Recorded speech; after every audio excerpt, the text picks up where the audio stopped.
A fireman and afraid of fire, A fireman and afraid of fire turn into statement.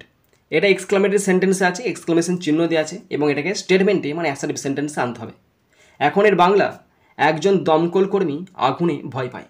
একজন দমকল কর্মী আগুনে ভয় পায়। তাহলে এভাবে সেন্টেন্সটা আমি লিখব কীভাবে দেখো তো। সেন্টেন্সটা আমি এভাবে লিখব, আ ফায়ারম্যান, একজন দমকল কর্মী, FIREMAN, এ ফায়ারম্যান একজন দমকল কর্মী, শুড নট বি অ্যাফ্রেড,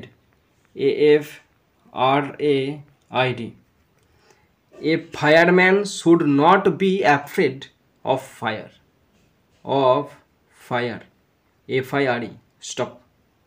তাহলে কি ছিল আমাদের, ছিল a fireman and afraid of fire, exclamation চিহ্ন দিয়ে আছে, এবং সেটাকে অ্যাসার্টিভ সেন্টেন্সে চেঞ্জ করলে হবে আ ফায়ার মানে একজন দমকল কর্মী should not be afraid of fire, সে আগুনে ভয় পায় না, ভয় পাওয়া উচিত নয়, একজন দমকল কর্মীর আগুনে ভয় পাওয়া উচিত নয়। ওকে, তোমরা এটাও করতে পারো, এটা হচ্ছে সবচেয়ে সলিড নিয়ম, এটা সবচেয়ে সলিড নিয়ম, এটাও তোমরা করতে পারো। না আমি আর একটা দেখাচ্ছি, সেটাও তোমরা করতে পারো, সেটা একটু বেশ ঘোরানো পিছানো হবে, কিন্তু অনেকে সেটা গ্রাহ্য করবে না।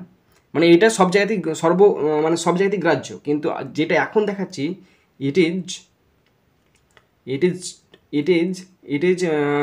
Strange, STRANGE, it is strange, এটা হচ্ছে অদ্ভুত, that that a fireman, FIREMAN, that a fireman is afraid,